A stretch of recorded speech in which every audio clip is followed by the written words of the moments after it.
A 48-year-old black CEO stepped into her own luxury hotel and was told, "We're full, guests only." She didn't argue. One phone call, and everything shifted. She didn't want fanfarino welcome party, no red carpet, just a key, a warm bed, and a night to recharge before a board meeting she hadn't planned to attend in person. But when Alicia Warwick walked through the revolving glass doors of the Crestwood Grand Hotel in Omaha, Nebraska, nothing unfolded as expected. Her quiet confidence didn't demand attention. Her loafers were silent, her tailored slacks understated, her sage green silk blouse simple. A canvas duffel hung from her shoulder, no assistant, no entourage. She could have been any guest, or perhaps someone mistaken for one. At the front desk, a young receptionist, pen in mouth, acrylic nails clicking on the keyboard, glanced up with a practiced smile meant for quick dismissals. "Yes, under Warwick, Alicia." The girl's fingers danced, then froze. She blinked, lips pursing. "I don't see a reservation under that name." "That's fine," Alicia said. "There's always a suite held for me." The receptionist's tone sharpened. "Ma'am, we're at full capacity. You'd need a confirmed booking. Guests only." Alicia's smile held, but the air grew heavy. She glanced at the gold plaque behind the desk. Crestwood Grand, a Warwick property. Her name wasn't just on a reservation, it was on the deed. "I am a guest," she said softly. "And more than that, I own this hotel." The girl blinked, stunned, then smirked skeptically.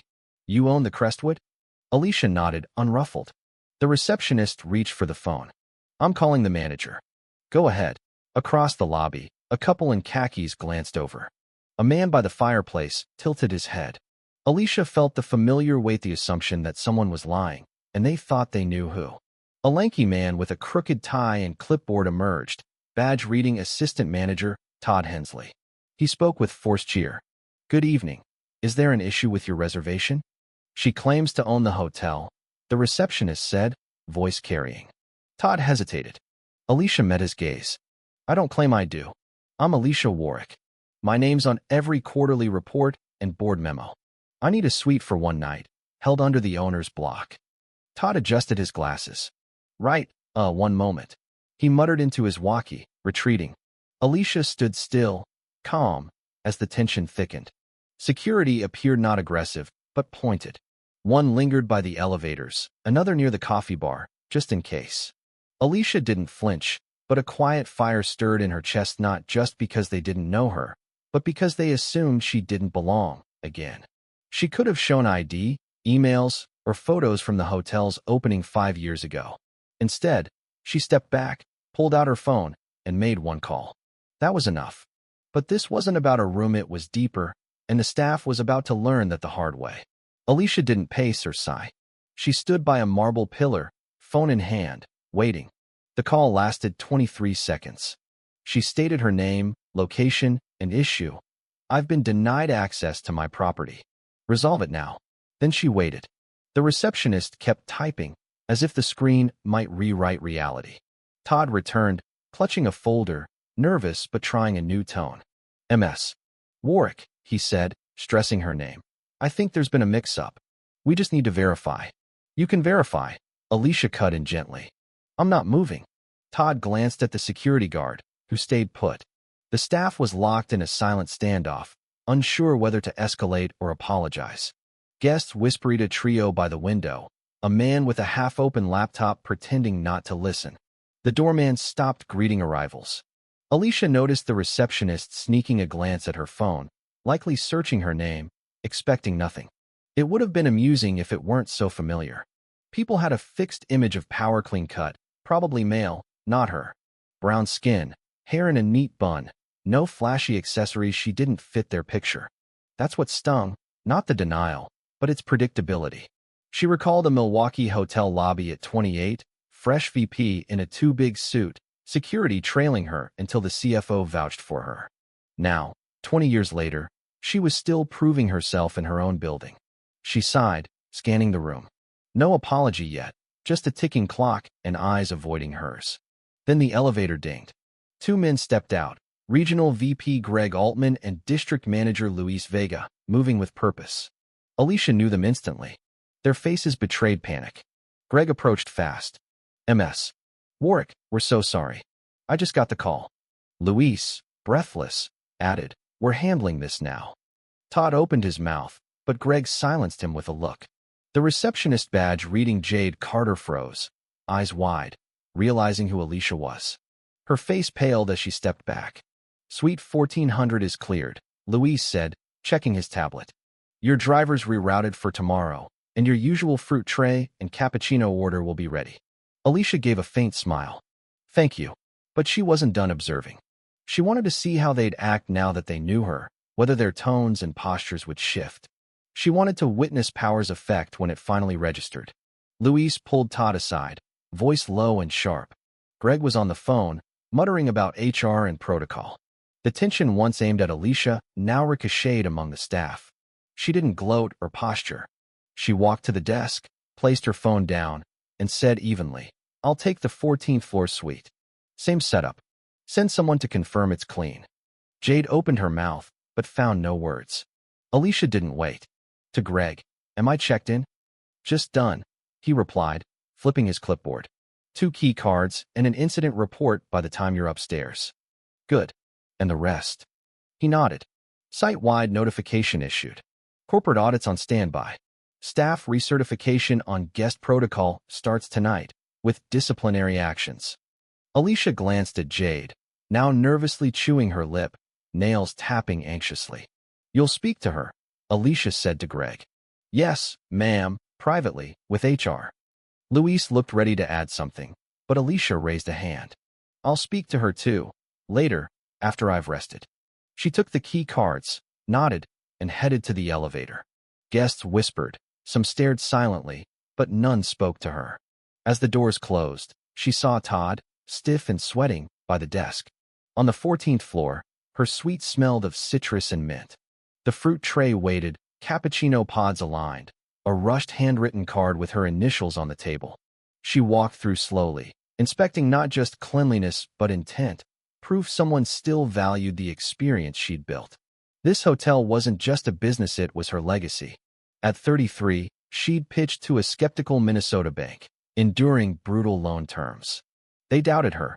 She succeeded. Now, in one of her signature suites, she was still proving it. Her phone buzzed her assistant, everything in motion. Media statement? Alicia paused. One tweet could go viral, but she didn't want headlines. This was about respect, not revenge, tied to assumptions, not reality. She sat on the bed, hands folded. Outside, Omaha hummed traffic on Dodge Street, a distant train horn. A knock interrupted. Room service delivered a fresh cappuccino, an apology note from the kitchen manager, and a complimentary massage offer. She thanked the server, closed the door, and sipped the drink, gazing at the city lights. A shift was brewing, in the hotel and within her. At 6:30 a.m., Alicia descended as CEO, in a sharp navy suit, cream blouse, and heels that clicked with purpose. The lobby, stirring with early checkouts, froze when she appeared. Staff paused, conversations halted, even the barista stopped pouring. Greg and Luis waited by the fireplace, clutching folders and untouched coffees, looking sleepless. Alicia nodded and strode to the executive conference room. Inside sat Todd, Jade, and an HR rep, Ellen, notepad ready. Alicia stood at the table's head, arms folded. Silence hung heavy. Explain last night, she said quietly, from your perspective. Jade looked down. Todd cleared his throat, but said nothing. Finally, Jade mumbled, I didn't expect. Someone like me to own the building, Alicia finished, calm. Jade nodded faintly. Was I rude? Alicia asked. Jade shook her head. No, ma'am. Did I raise my voice? Threaten anyone? No, Jade whispered. Alicia turned to Ellen. I don't want a firing squad, but I need accountability. Ellen nodded. Luis spoke. We're issuing a formal write-up for Jade, removing her from the desk until recertified. Todd's on administrative review, pending interviews. Alicia sat, facing Jade. How long have you worked here? 5 months. Have you thought about who built this hotel? Jade hesitated. I assumed it was some big corporation. Alicia let that sit. I've built 18 properties, from Seattle to Miami, each with purpose, luxury, made human. I built this because I was tired of being unseen. So why am I invisible in my own lobby? Her voice was tired, honest. Jade shrank. Todd flushed red. Greg said, "A memo's going to every Warwick property today, mandatory inclusivity training, no exceptions." Alicia nodded. "Make it real, not a checkbox. I want understanding, not scripts." She stood. The meeting ended. The lobby seemed to brace itself as she exited, staff nodding nervously. She ignored them, seeking change, not performance. Before leaving, she needed one more talk, not about policy. After the morning rush, she found Jade in the staff lounge, alone with a half-eaten muffin. Jade stiffened as Alicia sat across from her. "Relax," Alicia said. "This isn't a hearing." They sat in silence, the fridge humming. Then Alicia asked, "Have you ever felt small at work?" Jade looked up. "Yeah, always." "Tell me." Jade shrugged. "I worked at a truck stop diner on I-80. Wore a dumb apron, got yelled at by cooks, ignored by customers. I was invisible." "So you know how it feels," Alicia said. "Why did you decide I didn't belong here?" Jade's voice cracked. "I don't know. You didn't look like someone who owns hotels." Alicia didn't blink. "What does that look like?" Jade had no answer. "That's the problem," Alicia said. "That picture shapes decisions. It's not just in your head, it's in your actions." "I'm sorry," Jade said softly. "I mean it." Alicia nodded. "It's a start, but I'm here so you see me as a person, not a boss. I was you once, a receptionist mistaken for a cleaner, called Sweetie, while running the place. I built this so people like you could grow." Jade's eyes widened. "You really started like me?" "In Minneapolis. My boss said I sounded too smart for phones, stuck me on night shifts. That was my start." Jade almost smiled. "That's wild." "It shouldn't be," Alicia said, standing. "I don't need perfection, just awareness. Every guest deserves dignity. Start there, and you'll never repeat last night." Jade stood too. "Thank you for talking to me." Alicia nodded and left, feeling lighter. The message had landed. By mid-morning, the Crestwood Grand hummed again. Guests rolled bags. Coffee cups clinked. A couple asked about museums. But in the management office, change brewed. Greg watched the valet. Louise typed a memo. Ellen reviewed training modules. Alicia read personnel files, not angry but precise. "I'm not here to punish," she said. "I'm here to prevent." Louise looked up. "We're updating hiring empathy tests, bias checks." "Good," Alicia said, tapping her pen. "Put me on rotation. Next quarter, I'll visit properties unannounced, like here." Greg raised an eyebrow. "A secret guest?" "Not secret," she said. "Anonymous until I'm not." Louise grinned. "That'll shake things up."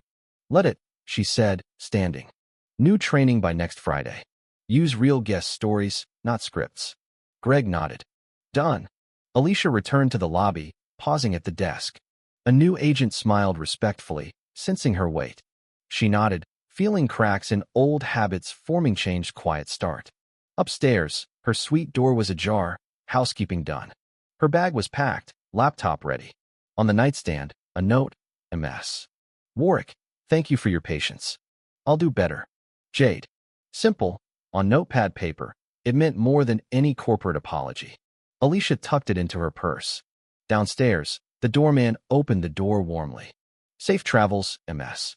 Warwick. Come back soon." She smiled. "I will." As her car pulled away, she didn't look back. She'd left behind the weight of being misjudged, replaced by growth for them, and maybe herself. At the airport, she held Jade's note, a reminder last night wasn't wasted. Staring at Omaha's fading signs, she knew this wasn't about the board meeting but the conversation. She was tired, not shocked by assumptions, by explaining what shouldn't need words. "This is mine. I built it. I belong." Yet she wasn't bitter. She carried memory, not resentment, and memory was power. At 28, in cheap flats, she believed she'd build something untouchable. She had, but buildings weren't enough. Even with 18 properties, people saw her as less. So what do you do when the world won't see you? You see yourself clearly, walk in, hold your ground, and act like the door was always yours. In the terminal, amid rushing strangers, Alicia moved quietly, but something settled in her. She'd turned humiliation into a mirror for the hotel to see itself. She hoped Jade would grow, Todd would learn, Greg and Louise would follow through. If not, she'd still stand she always had. Her message wasn't for the hotel, but for anyone who'd had to prove they belonged. You don't need to shout. Know who you are and walk like it. Let them learn. Let them wonder how they missed you. When they see you, make sure they never forget.